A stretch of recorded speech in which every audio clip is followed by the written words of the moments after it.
আমরা এই যে প্রোগ্রামটার নাম ইয়ং লিডার্স ডায়লগ, গত বছর যারা এই প্রোগ্রামটাকে দেখেছে সেখানে ভারত মণ্ডপ যেখানে প্রধানমন্ত্রীজি উপস্থিত ছিলেন, এর আগেও অনেক বছর, এবার ছাড়াও অর্থাৎ এই 2 বছর ছাড়াও এর আগে অনেক বছর এই যুব উৎসব হয়ে আসছে। কিন্তু এই 2 বছর ধরে যুব উৎসবের ধরনটা বদলে গেছে।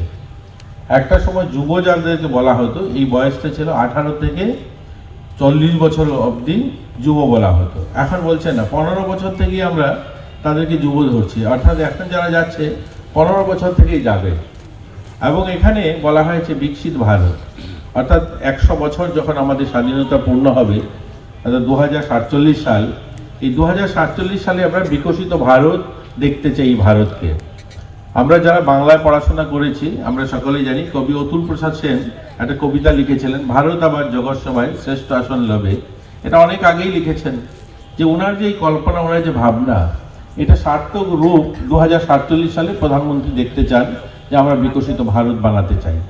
এই জন্য প্রধানমন্ত্রী এই প্রথমবার, এই যে কথাটা বললাম যে এই 2 বছর আলাদা হয়েছে, যে এটা প্রথম হয়েছিল যে কোনো প্রধানমন্ত্রী সকাল থেকে সন্ধ্যা অবধি যুবদের সঙ্গে থেকেছে, অর্থাৎ ওই 15 থেকে 30 বছরের ইয়ুথ যারা সেখানে গিয়েছে তাদের সঙ্গে থেকেছে, তাদের কাছ থেকে বিভিন্ন পরামর্শ তিনি নিয়েছেন। তিনি বলছেন যে বিকশিত ভারত যেটা নির্মাণ হবে, সেই বিকশিত ভারতের হয়তো প্রধানমন্ত্রী বা আমরা এই মঞ্চে যারা আছি আমরা সেদিন হয়তো থাকবো না, বা থাকলেও সেই দায়িত্ব দেওয়ার মতো পরিস্থিতিতে আমরা থাকবো না। এখন 2026 সাল, তো 2047 সাল, অর্থাৎ প্রায় 20 বছর। তো আমার 50, আমার 70 বছর বয়স হবে, আমাদের সচিবের বয়স তখন 90 বছর হয়ে যাবে। অর্থাৎ আমরা মঞ্চে যারা আছি কেউ সেদিন বিকশিত ভারত নির্মাণ যে হবে, সেই বিকশিত ভারতের নেতৃত্ব দেওয়া বা সেদিন প্রতিনিধিত্ব করার মতো আমাদের কেউ সময় বা সুযোগ থাকবে না। কারা সেদিন নেতৃত্ব দেবে? আর সামনে যে টিমটা আজ যারা যাচ্ছে ভারত মণ্ডপে দিল্লিতে, তারা সেদিন এই বিকশিত ভারতের নেতৃত্ব দেবে।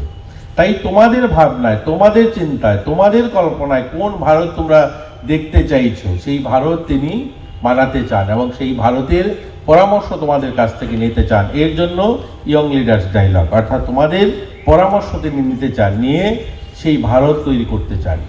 আজ আমরা ভারত গুটি গুটি পায়ে এগোচ্ছি। আমরা ত্রিপুরার যারা যুবরা আছে, আমরাও তো দেখছি আমাদের ত্রিপুরার যে বদলাচ্ছে, যারা উত্তর ত্রিপুরার থেকে এসছে বা যারা সাবরুম থেকে এসছে, বদলানোটা আপনার নজরে আসছে। আজ যখন আমি ধর্মনগর থেকে আসি, 7 ঘন্টার রাস্তাটা আজ 2 ঘন্টায় চলে আসে, 2.5 ঘন্টায় চলে আসে। এটা বদলানো ভারত। আমাদের রাজ্যও বদলেছে, অনেক বদলেছে আমাদের রাজ্যে। একটা সময় যুব উৎসবে যারা গিয়েছে, এখানে 1-2 জন আছেন, নন্দনবাবু আছেন NYK-তে, তিনি কাজ করেন, ওনারা যুব উৎসবে গিয়েছেন, আমরাও গিয়েছি যুব উৎসবে।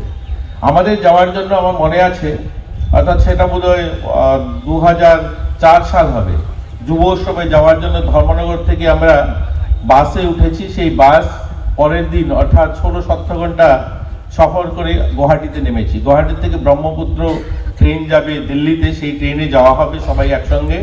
সেই ট্রেনের জন্য 6 ঘন্টা লেটে সেখানে বসে আছি।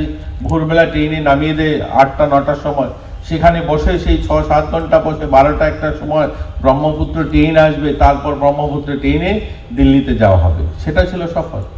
আর আজ আমরা আগরতলা রেলওয়ে স্টেশনে যাব, সেখানে আপনাদেরকে সিওপ করব, সেখান থেকে আমরা ট্রেনে চেপে দিল্লিতে চলে যাব। এটা বদলেছে আমাদের, এটা একদিনে বদলায়নি। এর বদলানোর পিছনে যে লোকটার ভাবনা, বিকশিত ভারত, প্রধানমন্ত্রী নরেন্দ্র মোদীজির প্রচেষ্টায় সেটা বদলেছে। আপনারা বলতে পারেন যে আপনি একজন মন্ত্রী, এর জন্য আপনি রাজনৈতিক বক্তব্য রাখছেন। রাজনৈতিক বক্তব্য নয়, ধর্মনগরে 1964-এ রেল এসছে, আর ওই রেল গুটি গুটি পায়ে 1964 থেকে 1989 কুমারঘাট রেল এসছে। কত কিলোমিটার? 30 কিলোমিটার রেল রাস্তা বানাতে 25 বছর সময় লেগেছে। আর 2014 সালে মোদীজি প্রধানমন্ত্রী হয়েছেন, তিনি সেই রেল কুমারঘাট থেকে আগরতলা আসতে মাত্র 5 বছর সময় লেগেছে। অর্থাৎ 2014 থেকে 2019-এ কুমারঘাট থেকে আগরতলা রেল এসছে বটগেজ হয়ে, এবং এখান থেকে সাবরুম অবধি প্রায় 100 কিলোমিটার, সেটা 2023-এ 100 কিলোমিটার কমপ্লিট হয়ে সেখান থেকে রেল আজ দিল্লি পর্যন্ত চলে যাচ্ছে। সাবরুম থেকে বদরপুর পর্যন্ত 400 কিলোমিটার বটগেজ রাস্তা মাত্র 3 বছরে বানিয়ে ফেলেছে। এই যে কাজ করার ধরন বদলেছে, আজ আমাদেরকে স্বপ্ন দেখতে শিখিয়েছে যে আমরা বিকশিত ভারত, একটা উন্নত ভারত আমরা তৈরি করতে যাচ্ছি, তো সেই ভারতের প্রতিনিধিত্ব করব। আজকে যারা এখানে যাবে, তোমরা এই ৬২ জন যুবক যুবতী, আমি তোমাদের কাছে অনুরোধ করব, যারা যাবে সবাই সেখান থেকে কিছু শিখে আসবে। সেখানে অনেক ধরনের ছেলেমেয়েরা আসবে, গোটা দেশ থেকে হাজারো সংখ্যায় সেখানে ছেলেমেয়েরা আসবে, অনেক প্রতিভাবান ছেলেমেয়েরা আসবে। সেখান থেকে আমরা কিছু শিখবো আমাদের রাজ্যের জন্য, আমাদের এখানে যারা বন্ধু বান্ধব আছে, যারা আমার সহপাঠী যারা আছে, তাদের জন্য কিছু নিয়ে আসবো। এবং যে সময়ের জন্য আমরা যাচ্ছি এই 3টা দিন, সেখানেই আমরা 3টা দিন সময়টা যেন আমরা সেই মূল্যবান সময়টা যে আমরা অতিবাহিত করছি সেখান থেকে কিছু নিয়ে আসার জন্য। যেমন দেখুন, আজকে আমরা এখান থেকে যাওয়ার জন্য সবাই এসেছি, যারা যুবক যুবতী সবাই কিন্তু এখানে উপস্থিত নেই। কিছু সংখ্যক যুবক যুবতী এদিকে ওদিকে ছোটাছুটি করছে বা আসেনি, সেটা গুরুত্ব দিচ্ছে না। আমি গতকালকেও একটা যুব উৎসব ছিল ইসকন দ্বারা পরিচালিত, সেখানে একটা কথা বলছি, আজও আবার সেই কথাটা বলছি। শুধু কাজ করলে হবে না, কাজটা মন থেকে হৃদয় থেকে করতে হবে, নতুবা শত বছর করলে পরেও সেটার সফলতা আসবে না। এই যে নেশামুক্ত সমাজ নির্মাণের কথা আমরা বলি, নেশামুক্ত সমাজের নির্মাণের কথা বললেই নেশামুক্ত কেন হয় না? এর জন্য হয় না আমরা যারা বলি তারাও আমরা নেশা করি। আমরা এই সংকল্প নেই না যে আমি নেশা করব না, তাহলে দেখবে এখানে ৬২ জন লোক নেশা করবে না। আমরা যদি ৬২ জন বলি যে আমরা কেউ নেশা করব না, তাহলেই তো সেই সংকল্প সার্থক হবে। কিন্তু আমরা সেটা তো করি না, আমরা বলার জন্য বলি। আমি এই কথাটা কালকে বলছিলাম, যে প্রসঙ্গে ছিলাম, যে 1973-তে রাষ্ট্রসংঘের সিদ্ধান্ত নিয়েছে যে গাছ লাগাতে হবে, বিশ্ব পরিবেশ দিবস 5 জুন পালন করা হবে। আমরা সকলে স্কুলে বিশ্ব পরিবেশ দিবস পালন করি 5 জুন আসলে, স্যার ম্যাডাম সবাই মিলে, ছাত্রছাত্রী সবাই মিলে আমরা গাছে লাগিয়ে থাকি। একবার ভেবেছি কি কখনো যে উমাকান্ত স্কুলটা বা তুলসীবতী এমবিবি কলেজ বা এই ধরনের যতগুলো সরকারি সংস্থান বা আমরা যেই স্কুলে পড়ি বা যেই কলেজে পড়ি, সেখানেও তো আমরা এই বৃক্ষরোপণ অনুষ্ঠানটা পালন করেছি। যেহেতু এই 52-53 বছর এই অনুষ্ঠানটা পালন করা হলো, আমরা প্রত্যেক বছর 8-10টা গাছ লাগিয়ে থাকি, তাহলে কত গাছ হওয়ার কথা ছিল? 500-600 গাছ হওয়ার কথা ছিল।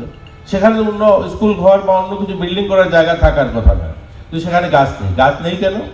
ওই মন থেকে করি না, হৃদয় থেকে করি না, শুধু লাগাতে হবে। স্যাররা বলেছেন বিশ্ব পরিবেশ দিবস 5 জুন মানাতে হবে, ক্যালেন্ডার কার্যক্রম পত্রিকায় আসতে হবে, নিউজ পেপারে ছাপতে হবে, এবং সব জায়গাতে আমাদের রিপোর্ট পাঠাতে হবে আমরা বিশ্ব পরিবেশ দিবস করলাম কিনা, ওই বাজেট ধরা আছে, ওই টাকাটা খরচা হলো কিনা, বাস আমরা করে চলছি। এত বছর পরেও, এই 52 বছর পরেও সেখানে গাছ নেই। এই যে অঙ্গনওয়াড়ি সেন্টারগুলো, একটা অঙ্গনওয়াড়ি সেন্টার মাত্র খুব জোরে হলে 1000 স্কয়ার ফিট জমিতে, অথচ তাদের ক্যালেন্ডার কার্যক্রম গাছ লাগাতে হবে, তারাও গাছ লাগায় প্রতি বছর। আমাদের কাছে রিপোর্ট আসে যে তারা গাছ লাগিয়েছে। তো এই 1000 স্কয়ার ফিটে 50 বছর গাছ লাগালে কত গাছ? সেখানে তো বোধহয় ওই ঘাস, দুব্বা গাছ লাগালেও আর জায়গা বাঁচবে না। কিন্তু গাছ নেই, কারণ মন থেকে হৃদয় থেকে করি না।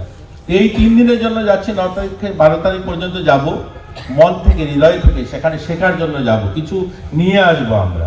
আমাদের এখানকার কৃষ্টি, কালচার, সংস্কৃতি আমরা তুলে ধরবো সেখানে, এবং সেখানের যারা ছেলেমেয়েরা ভালো কিছু নিয়ে আসবে, সেটা আমরা নিয়ে আসবো আমাদের রাজ্যের জন্য, আমাদের যুবদের জন্য। তবেই সার্থক হবে আমাদের এই যুব উৎসবে যাওয়া, এই ঠান্ডার মধ্যে আমাদের সময় অতিবাহিত করা, বা আমরা এই যে আমাদের অভিভাবকরা এসছেন বাড়ির থেকে তোমাদেরকে ছাড়তে, সার্থক হবে। আমি আর বিশেষ কিছু বলবো না, সবাইকে আবারও শুভেচ্ছা অভিনন্দন জানিয়ে ভালো থাকবে, সুস্থ থাকবে, নিজেকে সতর্কতার সঙ্গে চলবে। দিল্লি শহর অনেক ভিড় ভাড় শহর, সেখানে থাকার ব্যবস্থা আমাদের যারা আধিকারিকরা যাবে তাদের নির্দেশ মোতাবেক চলবে। সবাই একটা সকলের জন্য সেখানে দেখবে মোবাইল ফোনটা অনেক সময় বন্ধ হয়ে যাবে, যখন প্রধানমন্ত্রীজি আসবেন বা বিশেষ কেউ সেই অনুষ্ঠানে আসবেন, তখন জ্যামার লাগানো থাকবে, মোবাইল ফোনে একজনের সঙ্গে একজন যোগাযোগ করতে পারবে না। এর জন্য অন্য কোনো ব্যবস্থা, সকলের যে আই কার্ড সেগুলো সকলেই গলায় ঝুলিয়ে রাখবে, নির্দিষ্ট একটা পয়েন্ট রাখবে যে আমি ভারত মণ্ডপ বিশাল ভবন, সেই ভবনের দরজাগুলো নাম্বার লেখা আছে, কোনো একটা নির্দিষ্ট নাম্বার মনে রাখবে।